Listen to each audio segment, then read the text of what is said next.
Welcome to another edition of the AfterBuzz. Go Patriots! As you can tell, I'm rocking my Ben Coates jersey. Can you see the name on the back there? And it's not. There we go.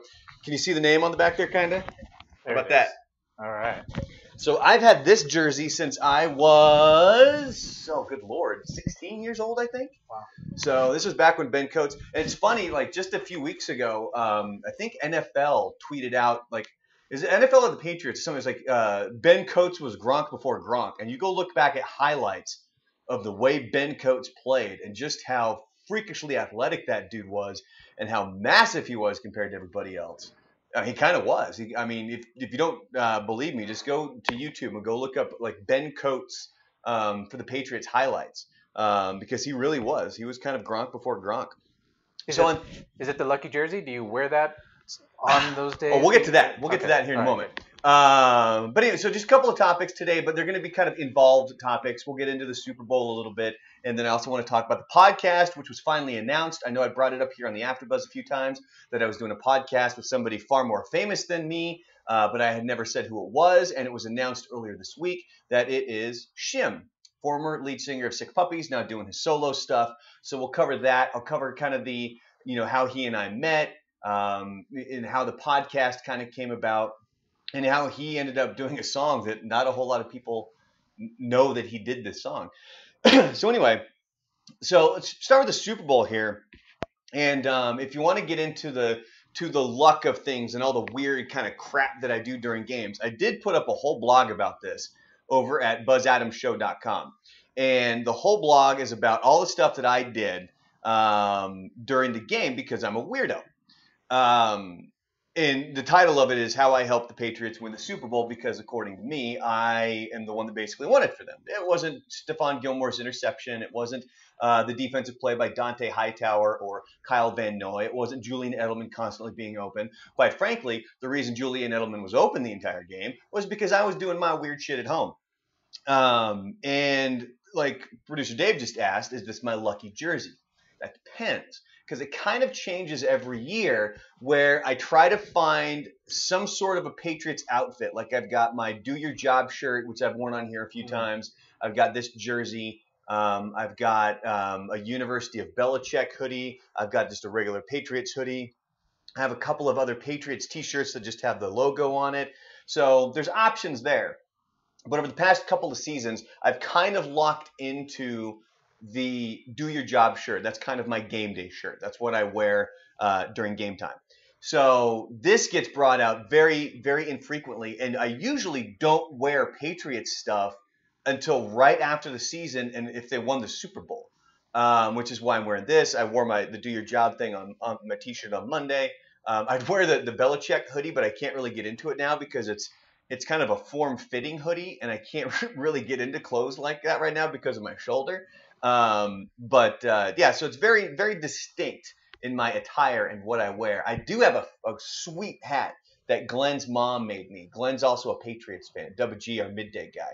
And it's the Minuteman hat, and it's got the Patriot flying Elvis on each side. And I almost brought that, but I didn't want anything to happen to it, so I left it at home. Maybe I will bring it in one day. Who knows?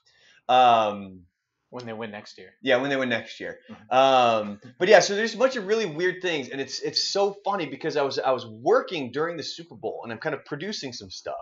And as I'm doing it, I specifically waited to do this stuff during the Super Bowl because I could have done it at any point over the weekend. But I specifically waited for the Super Bowl because I'm like, that'll keep my mind occupied. I won't be stressed out about the game. That's bullshit. I was still stressed out about the game. And with the stuff I was producing, I would have to go back and re-listen to it like 3 or 4 times because I'd start to listen to it and then I'd get distracted by the game. But anyway, just like weird little nuances, things that I do. Like everybody knows this. Like if you're kind of like a diehard, fan. Like if you go to the kitchen and all of a sudden the momentum of the game changes and your team's doing well, you're not allowed to leave the kitchen because clearly you going to the kitchen did it. But so for the first half, I've got the game on and I'm kind of producing, but I'm sitting there watching the game. And I'm really like doing the work in between, like during commercial breaks and stuff. And then halftime hits, I kind of watched that like very passively, doing more work during that. And then all the work was done by the end of the halftime show. So at that point, I ended up watching the entire second half, but I had this system going to where like I can't drink alcohol because I'm on the pain pills for my shoulder. So I was drinking tea, and I drank a crap load of tea, like to the point where I was peeing, or at least had to pee about every 5 minutes. And every time they needed to make a third down stop, I went up to go pee, and they usually got the third down stop. So like clearly it was fucking working. Anyway, so yeah, so it was just all those little weird things that I did, kind of leading up to, during the game, and then when they finally won and everything else like that, and everybody complaining that this was a terrible Super Bowl and that the Super Bowl sucked. And I have a counterpoint to that. There's another blog that I put up at buzzadamshow.com, and the title of this one is "No, Super Bowl 53 Didn't Suck." It was boring, if you want to call it boring, absolutely. But what I don't like is that people claiming, and not necessarily in the fact that the game didn't suck, but everybody's like, oh, well, both teams sucked. Neither of these teams should have been in the Super Bowl. It should have been Saints Chiefs, would have been better. Well, no, because both of these teams won their games. You can cry and piss and moan about the Saints non-call all you want, but the reality is it was Patriots Rams. But here's what I find interesting. Earlier in the season, when you had like the Rams play the Chiefs, and it was a shootout because both of their defenses played awful, everybody talks about how amazing those two teams are. Okay, but the defenses suck. But on the flip side, if the defense is holding the offense to almost no points, that's the team sucks. Like it's like for some reason, if the offense doesn't do well, the team sucks. But if the defense doesn't do well, it was a great game, and it was amazing to watch. I get the excitement factor because you want points to be scored. But don't be fooled into thinking like, oh, that team sucks just because they didn't put up any points. There was a brilliant job defensively by both of these teams. It just so happened the Patriots were able to make that one touchdown drive that the Saints were not. The play that Jason McCourty made in the back of the end zone to knock the ball out of Brandon Cooks' hands was a brilliant play on his because it was blown coverage. There was nobody there. That wasn't even his guy he was supposed to be defending. He just happened to look in the back of the end zone, and they're saying I think he covered almost 20 yards in just over 2 seconds to get to that ball. That's how fast he was moving. That's a freakishly good play. So to sit there and complain that, the team sucked, that's the furthest thing from the truth. The game might have been boring, but the teams did not suck. It's just the defenses played that well. Extremely well. Like if you want to throw in the amount of pressure. And then this whole blog, I basically took – the NFL always does those highlight reels of all the games. And so what I did is going through the highlight reels is I kind of went and looked at all of the different times. And when a big defensive play went up, I've got the list there at you can see at 4 minutes and 15 seconds in that video, the Patriots pressure is right in Goff's face, and Jason McCourty makes a hell of a play to break up the pass. So praise the defense. You don't have to knock the offense. It's the one thing that I don't quite understand why people feel the need to do that. Like I get it if you're bored, but that doesn't mean the team sucks. It just means that the defense played really well. Which brings me to my next point here in regards to the Patriots. This whole season, I was really iffy on this team, kind of from the get-go. They did start off with a good victory against the Houston Texans. Then they lost a couple in a row. Remember, they lost at Jacksonville. They lost at Detroit. It was 1-2. The sky was falling. And, oh, my God, the Patriots now suck. And they heard it all year because this team went 11-5, which is not a very good record. That's actually a very poor record for the Patriots comparing to recent years. And they did kind of luck into getting the number 2 spot. But the interesting thing is they could have been in the number 1 spot. If they hadn't given up that Miami Miracle to the Dolphins, the AFC Championship game would have been played in Foxborough. It would not have been played in Arrowhead because both teams would have been 12-4. But all year, I was kind of like, I was really up and down on this team, the defense. And it's kind of a thing with Belichick recently. It's like a lot of his team's defense, it's really up and down. Like they try to change their scheme so much. Like look at the Detroit Lions game. I believe it was Theo Riddick, their pass catching back, had a field day because the linebackers were too slow to cover him. But they were able to rattle off some wins. They ended up beating the Chiefs, which gave them their first loss. They beat the Bears, which at that time, which was week 7, yeah, people kind of knew that the Bears were going to be good, but they didn't know how good they were at that point. The Bears team ended up being like that defense was really, really good. They beat the Bills, which almost always happens. They ended up beating the Packers, which at the time was a big deal. But then we realized, oh, the Packers really aren't that good because I think it was just a couple of weeks later they fired Mike McCarthy. And then Week 10 happened, and they get blown out in Tennessee, 34-10. Then came the bye week, and then they rattled off a few victories where they ended up beating the Jets. They beat the Vikings. Then they lost. Actually, I take it back because they lost back to back. They lost at the Dolphins and they lost at Pittsburgh. So at this point, you're sitting there like they were hovering around one of those wild card spots. They're not even going to get a first round bye anymore. Thankfully they were able to finish the season off with a couple of wins. They beat the Bills, they beat the Jets, kind of steamrolled the Jets 38-3 in that final game there. But even then, I'm still not that confident in this team. This team has that feel of like I think it was like the 09 team that lost to the Ravens. There was the Patriots team that lost it was either 2010 or 2011 to the Jets in the divisional round. Like they were hosting the Jets. The Jets went into Foxborough and beat the Patriots, but then I believe the Jets had to travel to Pittsburgh, and Pittsburgh beat the Jets. And that was I think maybe Steelers Cardinals Super Bowl. Steelers Cardinals or Steelers Packers. I can't remember which one. But yeah, so it had that feeling of, okay, they're making the playoffs, but I could easily see the Chargers coming in and beating them in Foxborough. And I see even more of a chance of the Chiefs being able to win at home in the AFC Championship game. So, needless to say, I was wrong the entire time. And that is why I kept picking them to lose, because it worked with the Chargers. So I went with it against the Chiefs, and I went with it against the Rams. But I think deep down, it was quite honestly one of the, I was not that confident in this team.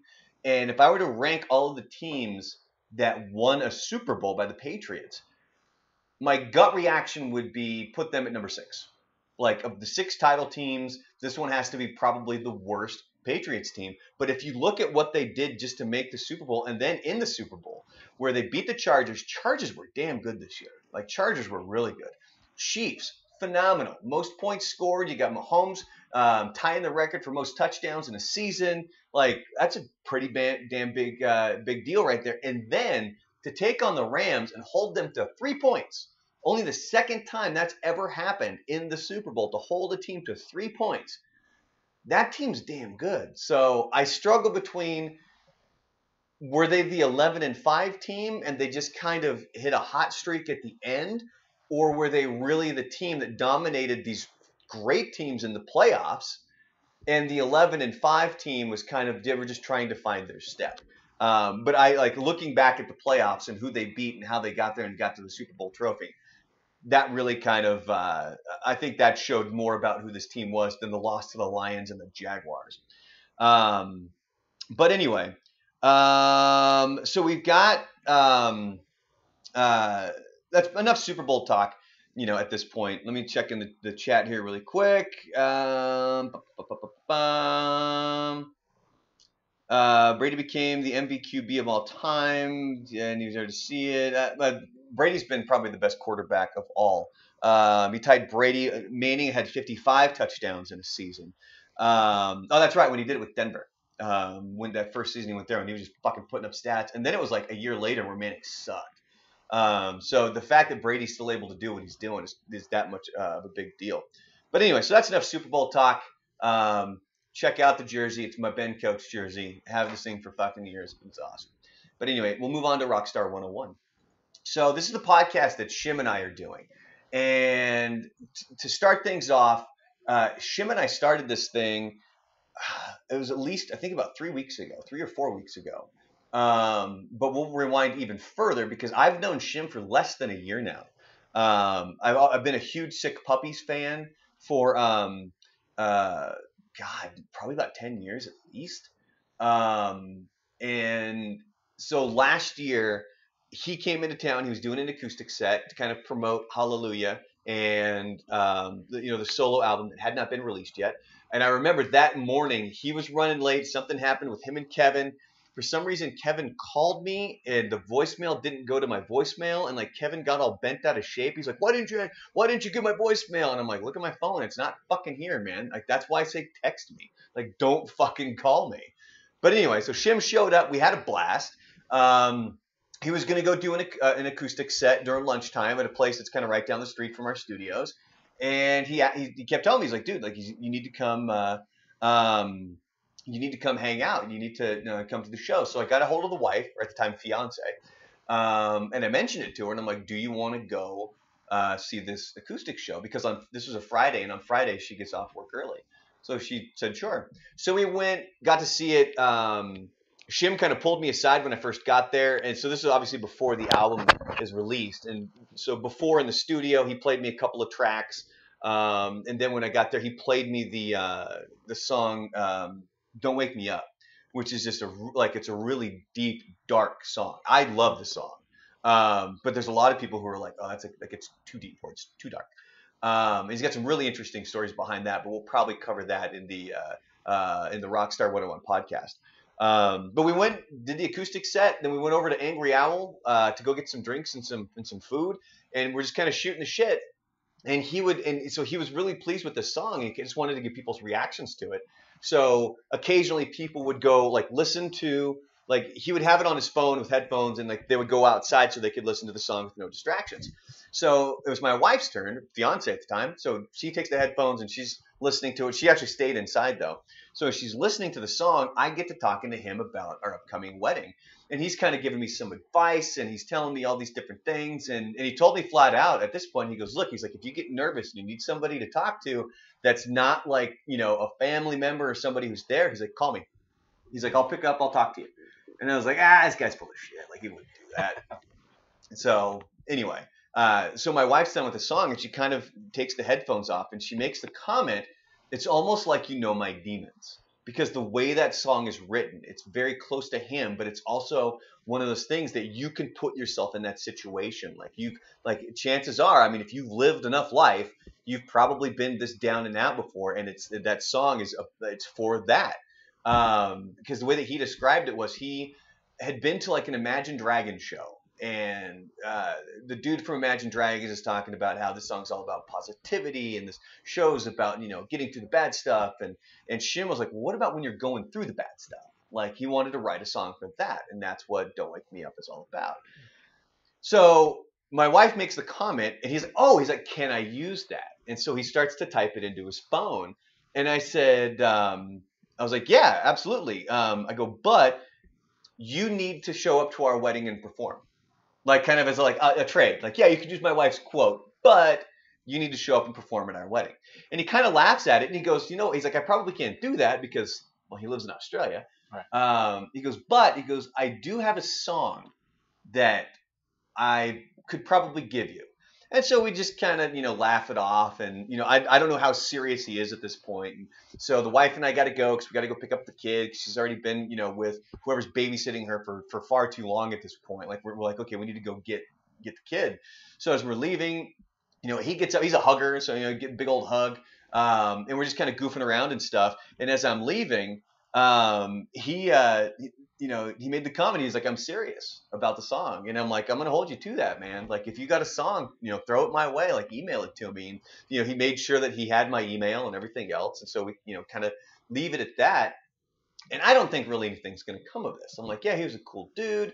And it was a great time shooting the shit with the guy, but how serious is he about this stuff? So fast forward to the next day. I'm hanging out at the house. My wife and kid, they're off doing something. I think she took her to dance practice or something. And all of a sudden my phone calls, and it's Shim. So I'm like, I get all excited. I'm like, oh, Shim, dude, this is fucking awesome. So I answer the phone, and he's at the airport, and he tells me, he's like, look, man, he's like, I got this song. I'm going to email it to you. You can use it for anything you want in your wedding. The only thing that I ask is you don't put it on social media. You don't put it up on YouTube or anything like that, because it's a song that he's written and done, but he hasn't decided what he's going to do with it yet. So he's like, you can play it at your wedding. Just don't do anything else with it. And I was like, fucking absolutely. So I listened to the song, and what the wife and I had done is that we had pieced together a bunch of Disney Pixar music because the theme of our wedding was up. And that alone was 3 minutes long. And then this song he sent me was 4. So we start listening to the song. We both hear it. We're both like, fuck. this has to be our first dance. Like, we have to scrap everything that we've done because this has to be our first dance. So sure shit, I ended up going in and I edited it down even more so that the way that it worked in the wedding was Shim's song and then really quick Disney Pixar stuff. But I thought that was super cool of the dude. And while he was here for that trip, he had made the comment about wanting to come play Street Fest. But unfortunately, at that point, I think the contracts had already been sent out, and we were already working on, other bands and stuff like that. I guess fortunately, one of the bands had to back out, and so they ended up getting Shim and September Morning. That's how we got them for Street Fest. So he was coming to town, and then I think I texted him, being like, "Hey, like, saw that you're coming to Street Fest. Like, that's fucking awesome." And I think we ended up doing a phoner with him to kind of announce Street Fest. So he and I kind of kept in contact that way, and then Street Fest rolls around. We're kind of hanging out. Kevin picks him up, and I meet both of them for lunch. So we're hanging out, having lunch. Oh, I take it back, because he came in and did some stuff in the morning show with us. He specifically made it a point to come over to my studio to come shoot the shit. So I'm like, this guy's like genuine as hell now. Like he's not just bullshitting. So, and this is the weekend of Street Fest. So the wedding's already happened. And I sent him the video actually of our first dance. Like, I have the whole thing taped. I just didn't put that whole thing on YouTube. But I sent him the full clip so that he could see it. And he thought it was pretty cool. So we ended up kind of hanging out at Street Fest. I went to lunch with him and Kevin.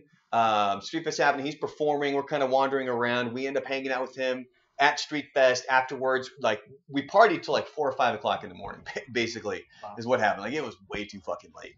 But then we ended up, just, shooting the shit, hanging out. And he calls me at the airport the following morning just to kind of check in, see if everything's okay, everything's all good. And then, and he and I kind of kept in touch. And then, like, Thanksgiving rolled around, and I get a text from him saying Happy Thanksgiving. So I'm like, like, we're actually communicating back and forth. And then when the New Year's rolls around, I think I sent him a video from where I was at, because the woman he's married is Lebanese, and he likes to talk about how kind of loud and boisterous they are at parties. And I was like, oh, it's like hanging out with a bunch of Mexicans at a party. So I filmed my family just being like rowdy and having just a fucking great time. So I sent him that video, and he sent, like, his reply back was, hey, like, been thinking about you. I need to give you a call. So a couple days goes by, and then he calls me up. And it was funny because I'm sitting home. I think the wife was out with some friends. The kid was with her dad. So I'm getting ready to play video games. And I get this really weird fucking number that pops up. So I don't answer it because it doesn't say who it is. And then all of a sudden I get a text from him that's like, dude, it's not a telemarketer. Answer your phone. Because he's calling from like his landline in Australia. So it's this really weird fucking number. So I ended up answering. I picked up the phone and he talked to me about it. And he was like, I thought about doing this podcast. And he goes, I'd like to do it with you. He's like, if you'd be willing to. He's like, do you do podcasts already? And I'm like, I kind of do. Like, I do this thing called the AfterBuzz that happens Wednesdays. I do it up on YouTube. I podcast the morning show. We put that up on iTunes and Google Play. I do some MMA talk. I do the D&D stuff. So he ends up kind of telling me what his idea is. And the idea for Rockstar 101 starts out as really like easiest way to describe it would be like a class for people who want to get into radio or people who want to be rock stars. And we're kind of giving our lessons. Like, we're the instructors, and we're the ones kind of teaching and guiding people to, this is where we stumbled, or this is what worked for us, and stuff like that. So it's kind of how it started out and what it's morphing into. Because if you didn't know, obviously the first episode is up now. Unfortunately, it's not on iTunes or Google Play yet. They're still waiting on that approval. But there is a page. If you can put that in the YouTube chat there, Producer Dave. He's going to put up a link where you can find the podcast there. You can donate if you'd like. And thanks to Producer Dave, who donated to the podcast to keep that thing rolling. It is up on Spotify as well. We want to push Spotify. So if you can go listen on Spotify. Again, it's Spotify. If you don't know what it is, it's Spotify. So if you can, go to Spotify and listen to Rockstar 101 on Spotify. But yeah, so anyway, so The first episode's up, and we actually did that episode a while ago. Episode 2 is going to get ready to drop tomorrow. And we're hoping to make it a weekly thing. If we need more, we'll do more. I've already gotten more than a few requests to do a longer than a half hour. Like we talked about this for a while, of possibly doing more than a half hour, but half hour was kind of the sweet spot when we were first starting out. Like that seems like a good time limit to put on the podcast, which is hard because when he and I got rolling, like we have to stop. Like like episode 2, it's each. You'll notice this. So each episode got a little bit longer. Like episode 2 is going to be a little bit longer than episode 1. I think it came out to about 35 or 36 minutes, maybe 34. I don't know. I can't remember. But it just got a little bit longer because we have gotten a lot of requests to make it longer. But the one thing we don't want to do is we don't want to do too much to where it becomes boring. I would rather have you guys saying put more in there than get people saying like, well, this is too much. Fuck this. I'm not going to tune in anymore.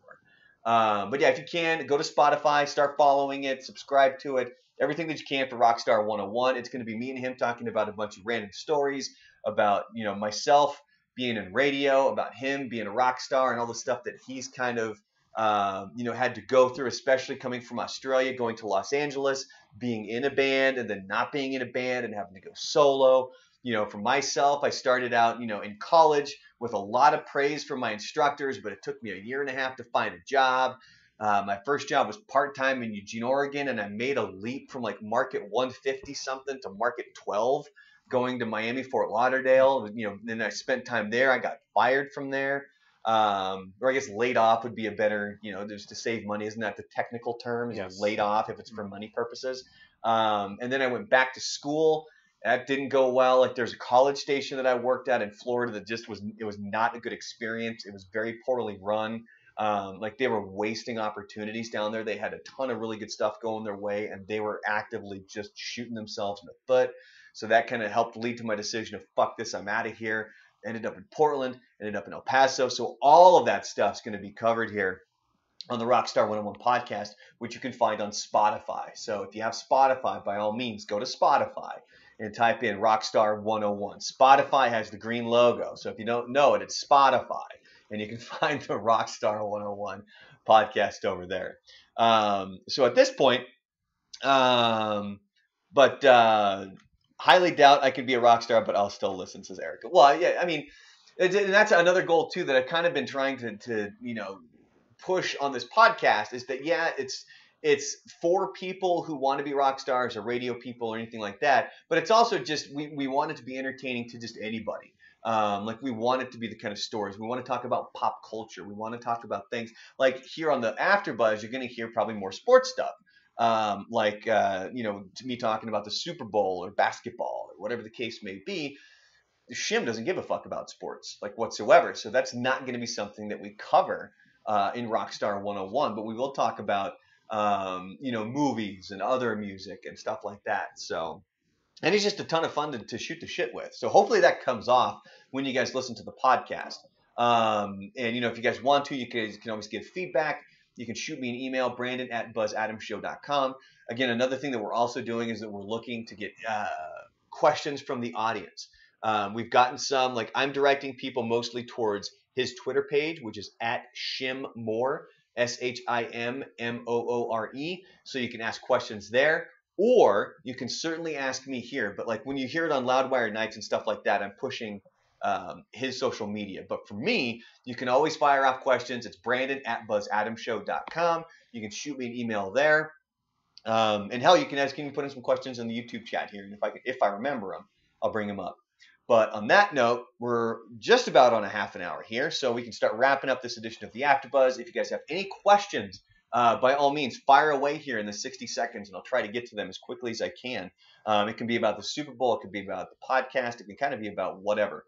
But yeah, so, pretty happy this week. Not only did the Patriots win the Super Bowl, but the podcast, Rockstar 101 with Shim, it's up, it's running. It's something that we've had in the works for a while, and we're just kind of slowly anticipating, like, this thing's finally going to be released, which is going to be awesome. And, the fact I got to make the announcement on Loudwire Nights was pretty cool, because Tony happened to want to take the Monday off So I was like, fuck yeah, I'll go. By all means, I'll go ahead and take that night, and we'll go ahead and we'll make the big announcement on Loudwire Nights. So anyway, so if you have any questions, by all means, fire away. On that note, too, remember, like, subscribe, hit the bell. Some people saying that they're not getting the notifications when we go live. Hit the bell for the notifications here on YouTube. And if you have any other kind of feedback, questions, comments, whatever it may be, you can always email me, brandon@buzzadamshow.com. And on that note, as you guys have yourselves a glorious Wednesday, episode 2 of Rockstar 101 going to be available on Spotify, I believe, tomorrow, and then I'll make a bigger announcement too when we become available on iTunes and Google Play and stuff. I'll let everybody know about that. But for now, Spotify is going to be your best bet. Just go to Spotify, click the follow button, and listen to it. And for now, the first episode was right about a half an hour. Each episode's going to probably get a little bit longer, but I don't know where we're going to wrap it up at, because we're not going to be able to do like a 4-hour episode, because I don't think either he or I really has that much time. Really quick, another quick note too. Something that he and I talked about on Loudwire Nights on Monday. He did a song for the Resident Evil 2 remake that not a lot of people knew existed. He recorded it last year. They sent him some music that was written by somebody else. He wrote the lyrics. He sang the song, and I think it's in the end credits now for the Resident Evil 2 remake. It's called Saudade. Saudade is, I think, how you pronounce it. But you can find it on YouTube, and it will eventually be available on Spotify if it's not already. But on that note, you guys have yourselves a fantastic Wednesday. Again, Rockstar 101 episode 2 should be up tomorrow, and feel free to shoot off the questions to either me or him, Brandon@buzzadamshow.com, or @ShimMore on Twitter. On that note, producer Dave, thanks for coming in. No problem. Did you have a good day today? Yes, awesome. Did you enjoy the Super Bowl? Yeah, yes. Actually did. Lots of food and lots of beer. Yeah, but he's lying about the game, though, because I know that producer Dave, not a Patriots fan, as you can see by the graphic that he's so nicely put up here. But at least you had good, food and family, friends, all that good stuff. Oh, yeah. That's always a good thing about the Super Bowl. Yeah. So, all right, big thanks to producer Dave here. Everybody else, you guys have yourselves a fantastic Wednesday. We'll see you bright and early tomorrow morning in the morning show, and next week for the AfterBuzz.